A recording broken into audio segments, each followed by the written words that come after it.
Shri AVinash Reddy. Sir, thank you for this opportunity, sir. Sir, while our country is soon becoming the third largest economy, we the representatives of this House of the People should observe that 77% of the total national wealth is with 10% population and only 23% of the wealth is with the remaining 90% of the population, sir. This inequality between the rich and the poor has to be addressed, and necessary steps has to be taken to ensure that poor people grow wealthier in our country. Only then becoming third largest economy soon will have some meaning and sanctity, sir. Sir, coming to income tax, sir. Sir, the share of individual income tax payer in GDP has increased from 2.5% in 2017-18 to 3.64% in 2024 and 25, sir. Sir, a comparison with BRICS economies shows that effective personal income tax rate in India is among the highest. Sir, Section 80D of the Income Tax Act allows tax deductions of up to 25,000 rupees every financial year on health insurance premiums, sir. This deduction limit has remained the same for the last 10 years, sir. But on the other side, the medical expenses of every individual is growing in a very big way from the last 10 years, sir. So, to address this issue, necessary steps has to be taken to enhance the deduction limit up to 1 lakh rupees per financial year on health insurance premiums, keeping in view of the increased medical expenditure, sir. Sir, the new tax regime curtails several important tax deductions, leaving people disincentivized from switching on from the old regime, sir. Deductions under Section 80C, 80D and 80E and various other deductions are not permitted under the new tax regime, leaving middle class people and the poor people into dissatisfaction and financial stress and strain, sir. Sir, coming to indirect taxes and GST, indirect tax collections are increasing every year by year, sir. Government has been seeing record GST collections with a significant increase in July 2024 totaling to an amount of 1,82,075 crores, sir, marking 10.3% rise compared to July 2023, which was 1,65,000 crores, sir. Given this high collections, now the government should come forward and consider reducing or exempting GST rates on certain basic goods and services which are commonly consumed by the poor and the middle class, sir. On behalf of the weavers, I request the government to exempt 5% GST on the raw material used by the weavers, sir. And on behalf of the fishermen, fishermen are making a request from a long time, sir, for GST exemption on components used for making fishing nets, including nylon twines, ropes and floats, sir. Sir, and farming community, you very well know, sir, it is in severe distress. We have to address the issues of farming community, sir. Sir, a new act has to be introduced in this house, fixing MSP for all crops produced by the farmers in this country, sir. Sir, and more importantly, sir, to promote farm mechanization and to support farmers, GST should be exempted for all farm supplements, sir. Sir, and more importantly, sir, 18% GST is collected on health insurance premium and life insurance premium, sir. Sir, we strongly request the government to withdraw GST on life insurance and health insurance premiums, sir. Sir, coming to our state, Andhra Pradesh, sir, our former Chief Minister, Sri Mohan Naidu garu, requested Honorable Prime Minister several times to grant special category status to Andhra Pradesh as promised in this House, sir, by the then Prime Minister, Sri Manmohan Singh ji. We strongly urge the government to grant special category status for Andhra Pradesh and fulfill the promise made in this House, sir.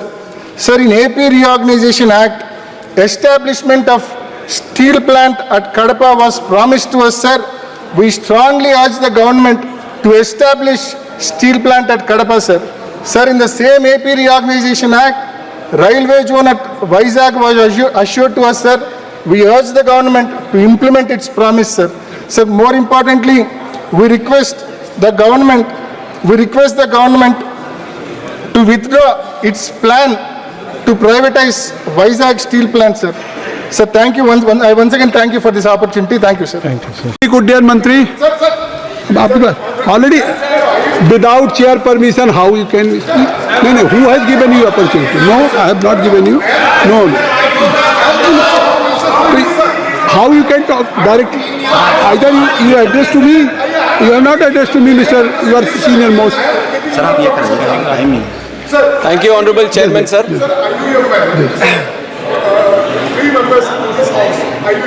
Indian Union Muslim League, their representatives not in this committee. That's why I would like to bring your notice to government through you, sir, to include IUML party representative also. Okay.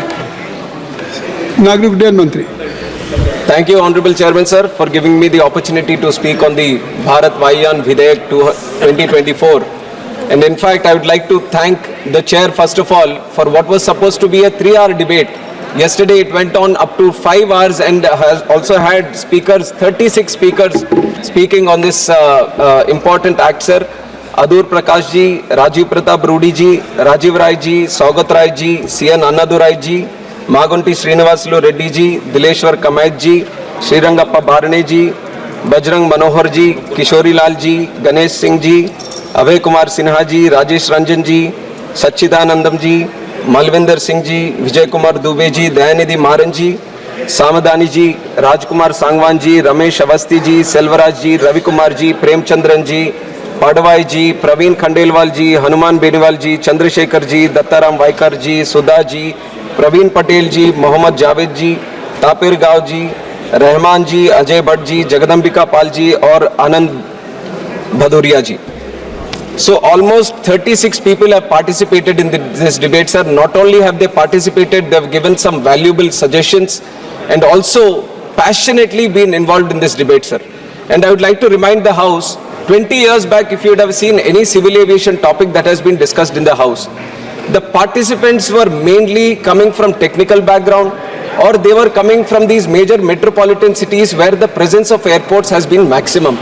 But yesterday, if you had witnessed the debate for 5 hours, we have seen from the length and breadth of this country, from the remotest areas of this country, from the most backward areas of this country, people have passionately, honorable members have spoken on this bill, and that is the change this government has brought in and the Honorable Prime Minister Narendra Modi ji has brought in to the civil aviation, sir.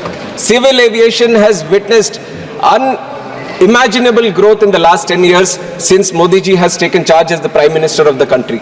He had a special focus, he had a special vision for the civil aviation industry, and because of which he understood the importance of improving the infrastructure in civil aviation. That is why what was 74 airports in 2014 has gone up to 157 airports, more than doubled in this country today, sir. And if you look at the passenger growth in this country, 60 million passengers were there domestically in 2014, which has gone up to 153 million, which has more than doubled in 2024, sir. And also international passengers from 43 million have grown up to 66.7 million. And you know, it's like any travel industry which took a big hit during the COVID time, aviation also took a big hit. Even though it took a big hit, within 3 years, it stood back on its feet. It not only crossed the pre-COVID numbers, sir, we are at an all-time high in the passenger growth in the country, and today we stand as the 3rd largest aviation economy in the whole world, and that is the change Honorable Prime Minister Narendra Modi ji has brought in the last 10 years for the civil aviation ministry. And also I would like to thank all the previous ministers who have worked on this, especially my predecessor Jyotiraditya Scindia ji, who has constantly worked for the upliftment of the civil aviation ministry and brought in a lot of policy changes. And in fact, I would also like to remember our honorable previous minister Ashok Gajpati Raju ji, who was also handling this and who was from our party also at that time, sir. And with this growth, it is very important we look into the future also. This is not just for the 10 years that we are proud of. Where we are in the third place right now, we, under the honorable leadership of Honorable Prime Minister, want to see India become the number one in the domestic economy, sir. And if you want to see India in that number one position, there has to be proper legislative backing. There has to be good policy making. There has to be good policy which drives the civil aviation industry in that direction. And that is where this Bharatiya Vayuyan Videk comes into play, and which is why I would like to go a little bit more detail into the bill also, sir.